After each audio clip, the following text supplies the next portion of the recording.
हम बिहार में लात जूता खाते तो चलता कि हम बिहार में, झारखंड बनने के बाद भी अगर हम लात जूता खाएंगे तो क्यों बना झारखंड। अब सारी नौकरियों को बेच रहे हैं, कोई आपके पास रोकने का तरीका ही नहीं है।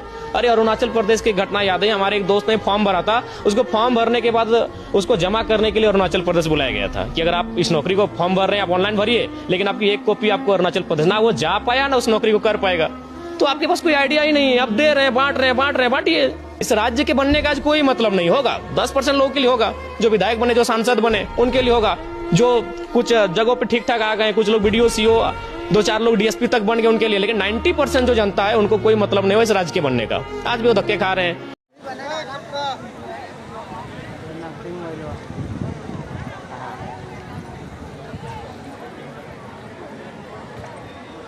बाकी कुछ मुद्दे हैं, स्वास्थ्य विभाग को लेकर लगातार हमलावर है यहाँ से विपक्ष, लेकिन इरफान अंसारी की तरफ से कोई कार्रवाई नहीं हो। 2 मामले हजारीबाग में देखने को मिले, एक बरही से आया था, शायद आपके संज्ञान में होगा, एक सरकारी डॉक्टर ने निजी नर्सिंग होम में रेफर किया था, और एक सदर अस्पताल का मामला था जहाँ पर 1 घंटे तक दरवाजा खटखटाने के बाद भी गायनो वार्ड का ओटी का दरवाजा नहीं खुला था। जेबी केसेस हजारीबाग से लेकर हमलावर नहीं दिख रही। देखिए, थोड़ा सा समय लगेगा, चूंकि हजारीबाग एक शहरी क्षेत्र है और सत्य को स्वीकार करने में हम लोग कभी संकोच नहीं किए हैं, तो शहरों में थोड़ा सा हम लोग का जो सांगठनिक प्रभाव है वो अन्य क्षेत्रों की तुलना में थोड़ा सा अभाव दिखा है। तो निसंदेह हम लोग यहाँ जैसे अपने संगठन को दुरुस्त करेंगे, इस तमाम जन मुद्दों के साथ हम लोग मुखरता के साथ दिखेंगे। 1932 के मुद्दे पर आप मौन हो गए या गौन? नहीं, मौन भी नहीं है और ना ही गौन है कुणाल जी।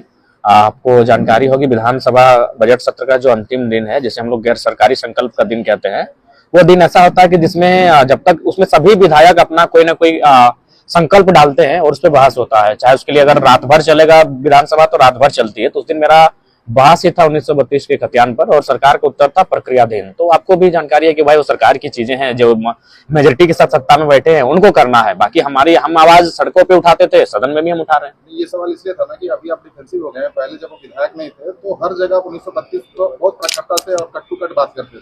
नहीं, अभी भी तो थोड़ा बड़ा डिफेंसिव मोड में नहीं, डिफेंसिव बिल्कुल भी नहीं है। अभी भी हम स्थानीय नीति 1932 खतियान ऑब्लिक तमाम जो झारखंड की नीतियां हैं उनके समर्थक हैं, और सदन में भी हम मजबूती के साथ उन बातों को रख भी रहे हैं। और एक बात, जब विधायक बने तो एक बड़ा वायरल हुआ था जब आप बोले थे कि पटक के मारेंगे, नाजिर को बोले थे। क्या विधायक को ऐसी भाषा बोलनी चाहिए या फिर जरूरत पड़ती है? देखिए, जरूरत पड़ती है, सही बात है। अगर आप एक संवैधानिक पद में है या फिर अगर एक सामान्य नागरिक भी है, तो मानव जीवन में दूसरे मानव के लिए आप इस भाषा का प्रयोग कोई भी नहीं करना चाहेगा। हम भी उन भाषाओं का प्रयोग नहीं करना चाहेंगे, लेकिन चूंकि पूरी दुनिया ने ये देखा, चूंकि विधायक